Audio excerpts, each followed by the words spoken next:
I'm Jesze, and I'm the park specialist here at Thousand Hills State Park, and we're going to take a look at the petroglyph shelter here behind me and learn what's inside it. So if you want to follow me on inside. We are here at the petroglyph shelter. A petroglyph is an image created by removing part of a rock surface, or simply put, a rock carving. They're made by the ancestors of today's American Indians, and they're used to communicate.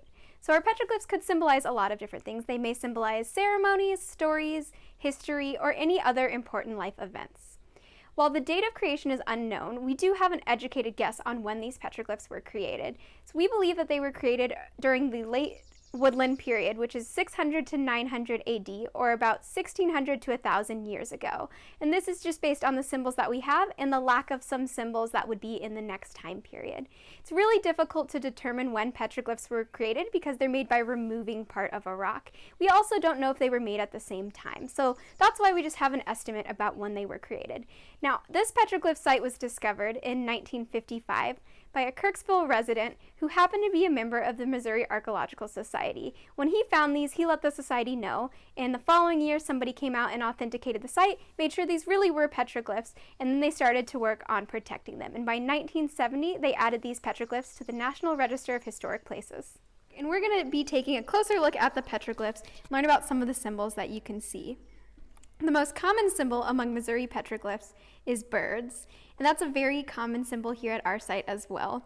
They may represent things such as the sky, lightning, rain, heavens, spirits, or even be clan symbols. You'll see a lot of different birds in a variety of shapes and sizes. While they have not been identified, we don't know exactly which birds they represent. They are most likely birds of prey, so you'll probably see some shapes that look like hawks, falcons, or eagles. The next one we're going to be learning about is actually a quadruped animal, or a four-legged animal that we believe represent deer. Deer are really unique at this site for two reasons. The first one is that we have the largest known depictions of deer. The next one is that two of them are on their own rocks. This is uncommon and not seen at other sites in Missouri.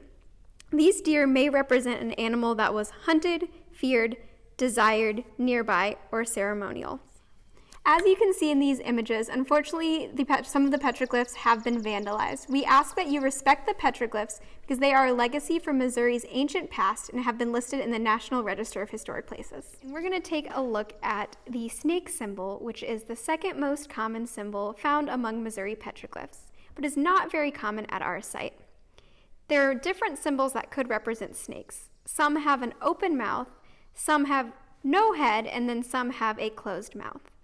The snakes are really difficult to see, but they've been previously mapped out in a study that produced the visual guide that you can find here at the shelter. Use this to help you find the snakes. It is thought that they may represent or have a connection with the earth or the underworld. We're going to take a look at the water spirit, or animal with a spiral tail. This symbol has been interpreted in several different ways. It was originally thought to represent an opossum. We know that they were and are still found in the area, but further studies have concluded it is more likely a symbol of the water spirit.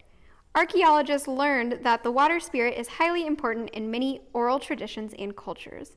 This could explain its appearance on the petroglyphs. The water spirit may represent the spirit of all animals. While it's impossible to completely rule out the theory of it being an opossum, it is more likely to represent the water spirit.